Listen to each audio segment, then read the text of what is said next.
At the hospital, I was standing just outside the curtain when I heard my mother-in-law say it.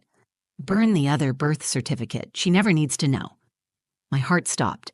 And then Darren, my husband, replied in the calmest voice, like he was confirming a dinner reservation. "One was enough." I never wanted twins. I didn't move.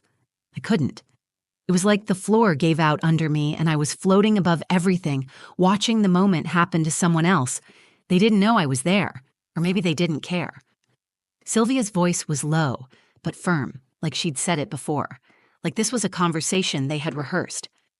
Darren didn't argue, he just agreed, like it was the most normal thing in the world to erase someone's existence, like it wasn't my child they were talking about. I didn't say anything. I couldn't even breathe properly. The hospital lights above me felt too bright, like a spotlight, exposing everything I'd never seen before. I pressed my hand to the wall just to steady myself. That sentence, "She never needs to know," kept looping in my head. Who was she? Me? My daughter? Were they hiding something from Noah? Was it something from when he was born? When we finally got Sylvia discharged and brought her back to the house, no one said another word about what happened at the hospital. She acted like nothing had been said. Darren was distant, almost robotic. I didn't push. I told myself I must have misheard.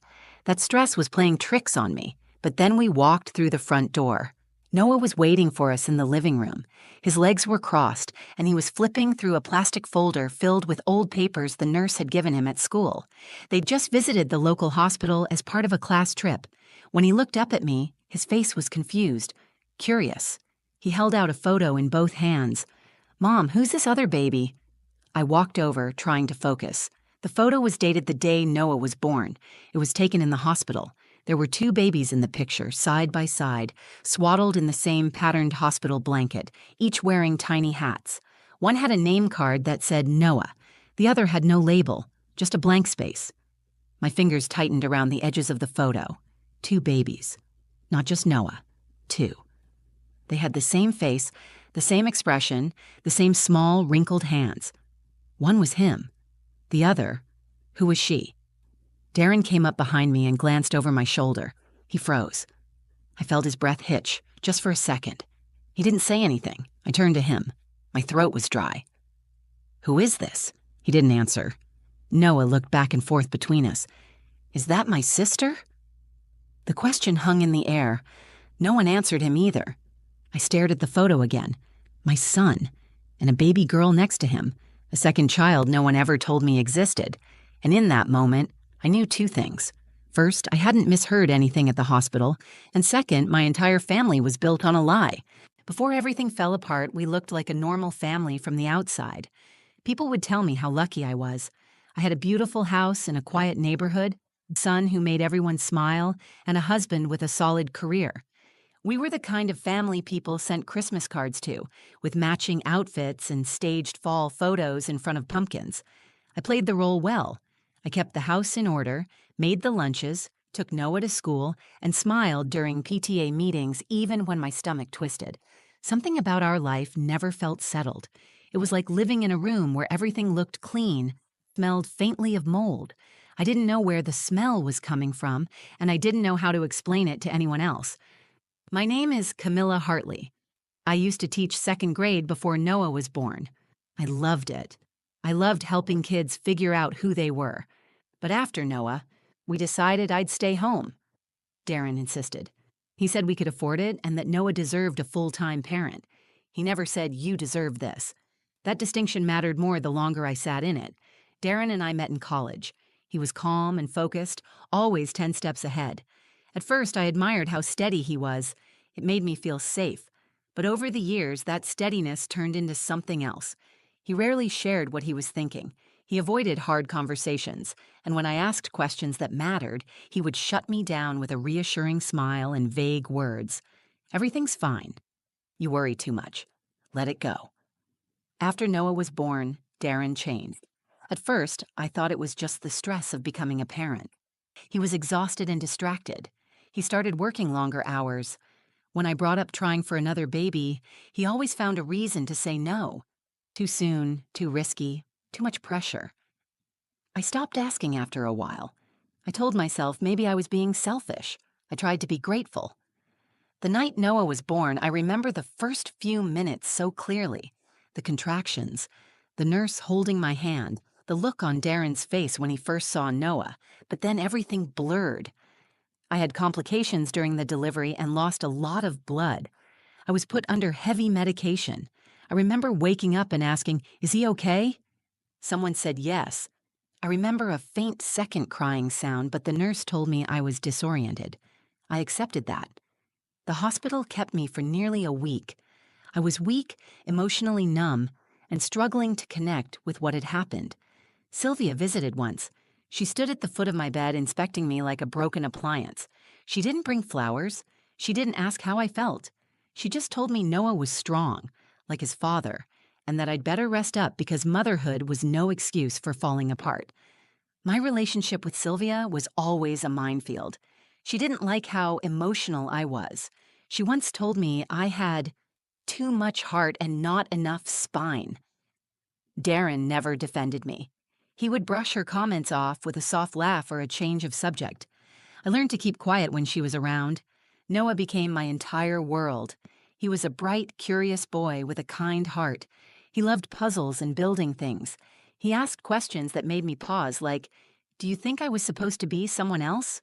Or, "Were you lonely before I was born?" I always hugged him a little longer after those questions. I kept thinking about trying again. I missed the feeling of holding a newborn. I wanted a daughter. I wanted Noah to have someone to share his life with. But every time I hinted at it, Darren shut the door harder. The last time I brought it up, he said, "I told you. One is enough." I wondered if he was afraid something would go wrong again. I thought maybe the trauma of that night had left a scar on him too. I even considered seeing a therapist to process the gap I felt in our family, but I never went. I thought the feeling would pass. Now I know it never would have. That dull ache, that faint smell of something wrong, that missing piece I could never explain, it was real. And it was waiting for the right moment to come to the surface. That moment had just begun. It started with a faint sound behind a hospital curtain. Sylvia had fainted at the kitchen table during Sunday lunch, and Darren and I rushed her to the ER. It was a hot day. I remember the way her pearls clattered against the floor when she collapsed. In the car, Darren's hands were tight on the steering wheel. He didn't speak, not even to reassure Noah, who sat silent in the back seat, his knees pulled up to his chest. When we arrived, the nurses took Sylvia in immediately. Darren followed her while I stayed behind to handle the paperwork. After I filled out the forms, I wandered toward the curtained bays to check on them. That's when I heard it. "Burn the other birth certificate. She never needs to know." Sylvia's voice was low, firm, and sharp, like she wasn't afraid of being heard. Then Darren's reply, colder than I've ever heard him speak. "One was enough. I never wanted twins." I didn't make a sound. I didn't walk in. I just stood there, heart pounding so hard I could feel it in my teeth. I wanted to believe I misheard them. I wanted to believe there was some other explanation. But the words were clear, and they were final. They weren't debating. They weren't struggling with guilt. This was a conversation built on confidence and control. I stepped back before they noticed me, walked to the waiting room, and sat down. My hands were shaking. I stared at the clock on the wall for what felt like hours. The ride home was silent. Sylvia was asleep in the back seat, her head against the window. Darren kept his eyes on the road. I turned my face to the window, watching the trees blur by. I didn't ask. I didn't want him to lie. I wanted time to think, to breathe, to process the weight of what I had heard. When we got home, the first thing I saw was Noah sitting on the floor of the living room with a photo in his lap. His kindergarten class had toured the hospital that week, and one of the nurses had given him a folder with sample forms and a few photos from the maternity wing to show the students what a birth certificate looked like. But this one was different. Noah held it up.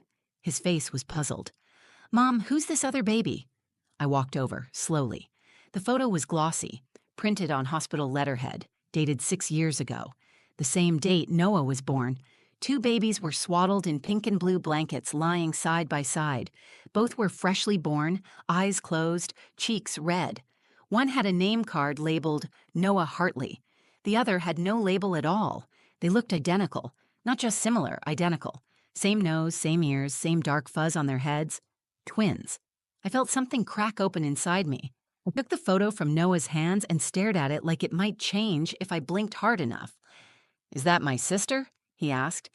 Darren entered the room a moment later. His expression changed the second he saw the photo in my hands.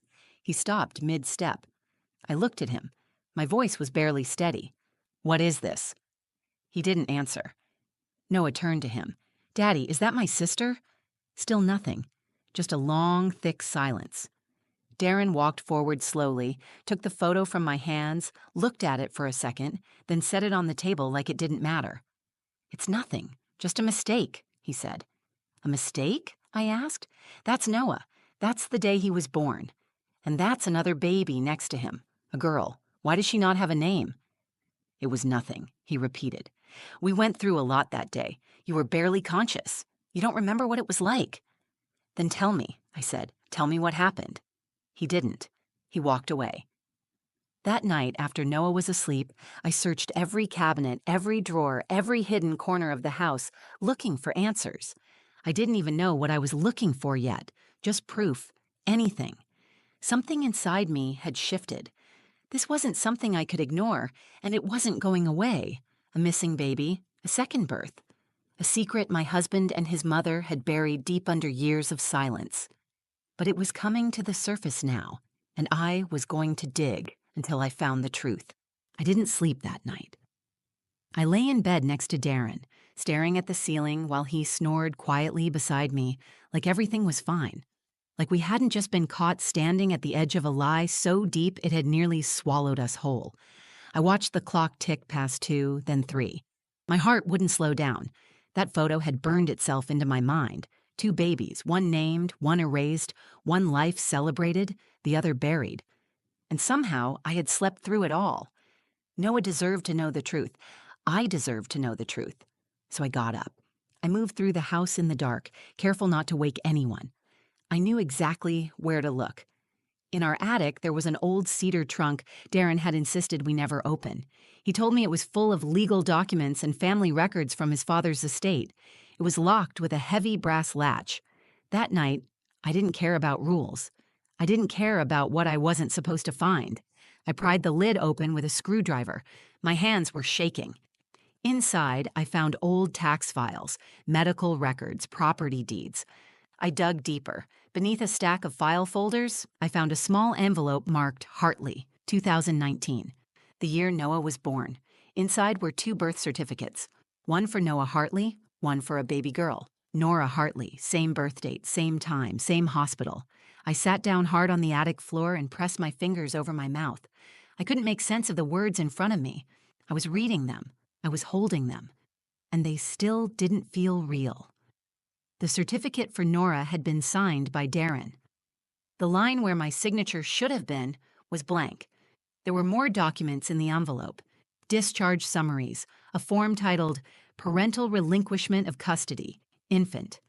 The page detailed a decision to release legal claim to a child due to medical complications, citing the father's authority. It was signed the day after Noah's birth.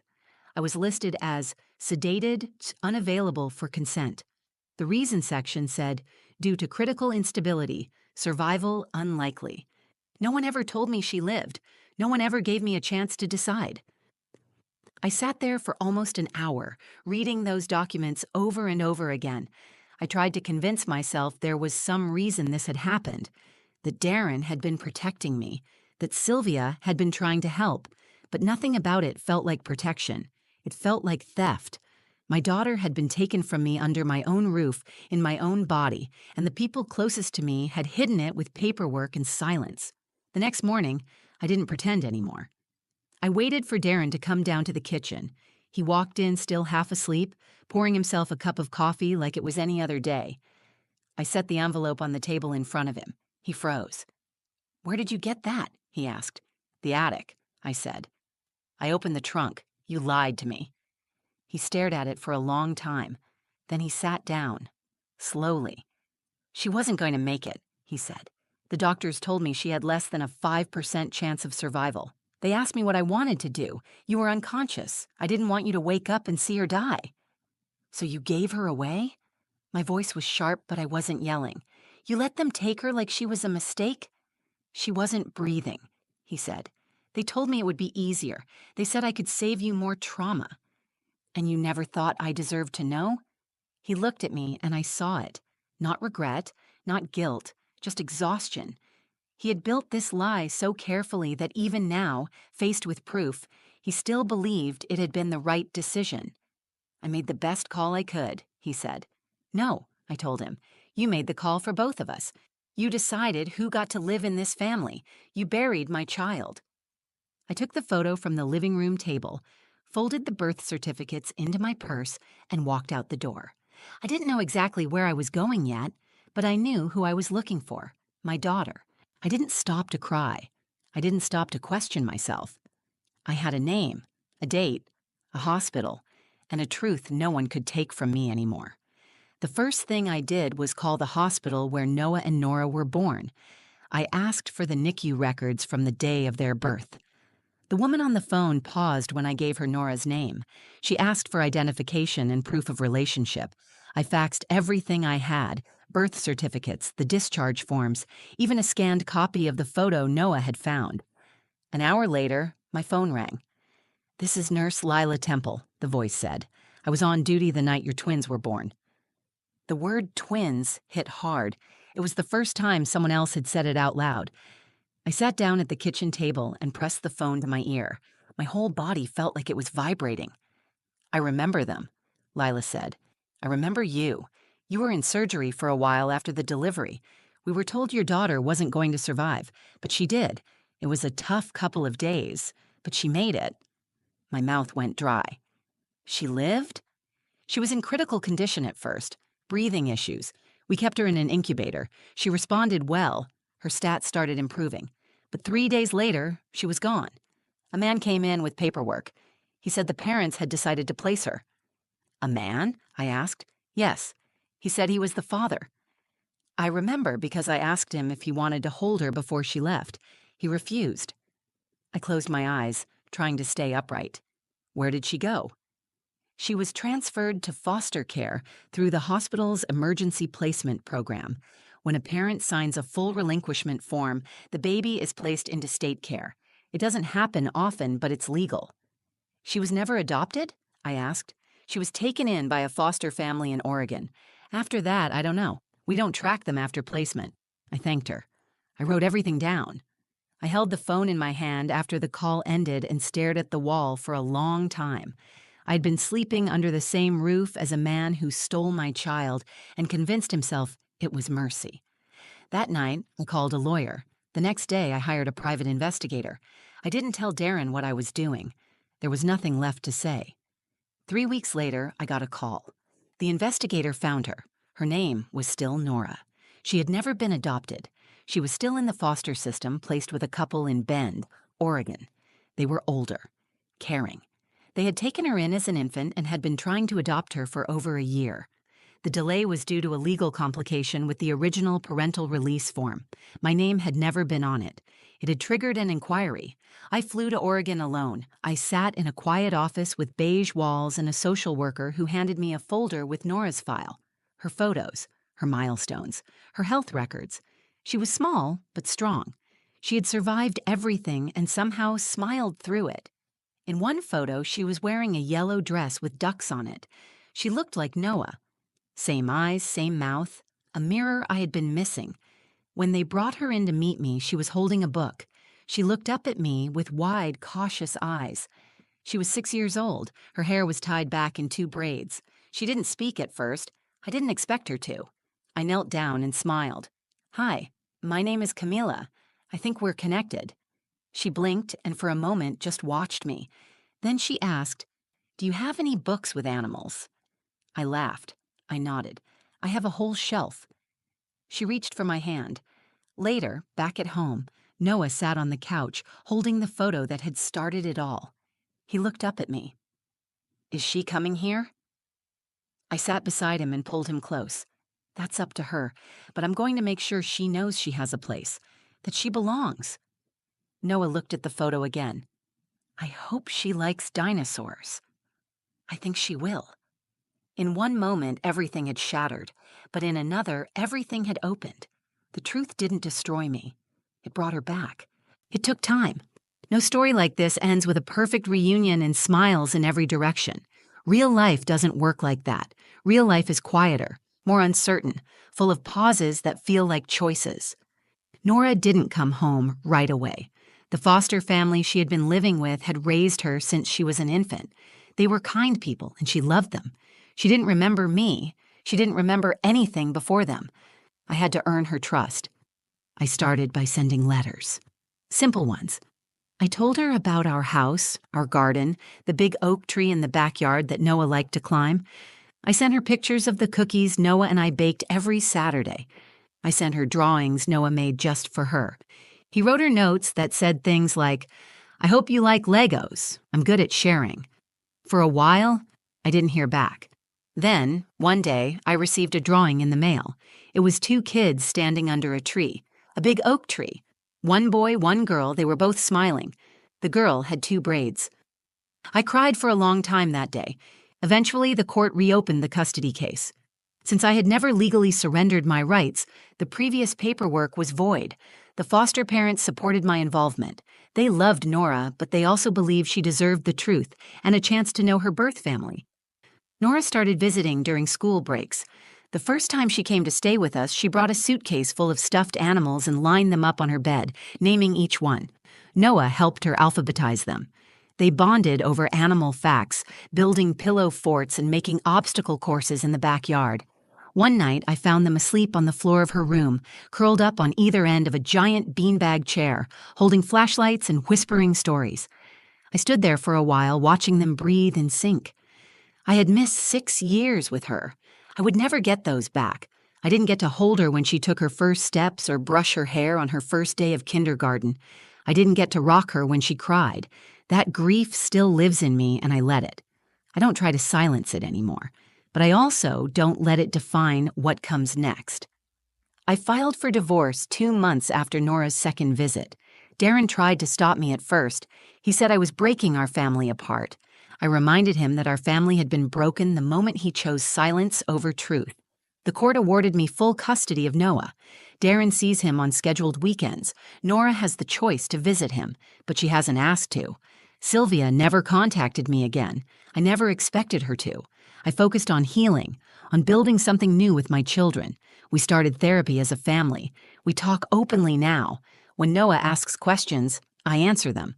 When Nora gets quiet and pulls into herself, I sit beside her and wait for the words to come. The hardest part of rebuilding trust is letting your children see that you're human, that you've made mistakes, that you're trying every single day to be better than the day before. I tell them both, you were never a mistake. You were always mine. Even when I didn't know how to find you, I never stopped needing you. Nora asked me once, "Would you have kept me if you knew?" I looked her straight in the eye and said, "Yes. I would have fought for you with everything I had." She nodded. She didn't say anything else, but the next night she asked me to braid her hair before bed. Sometimes the biggest love stories aren't the ones we plan.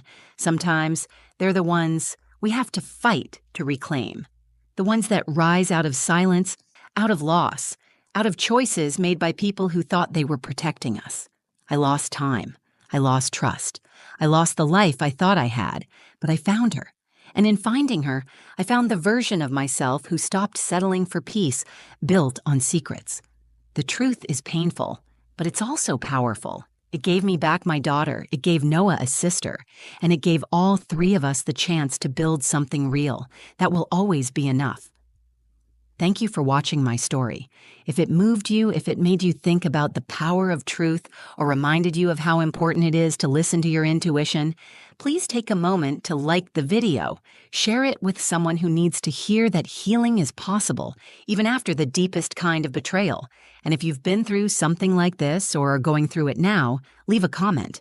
Your voice matters. You never know who you might help just by sharing. Don't forget to subscribe to the channel if you want more true stories that go deeper than the surface. Stories about real families, real heartbreak, and the strength it takes to choose truth over silence. Because sometimes the stories we're most afraid to tell are the ones that set us free.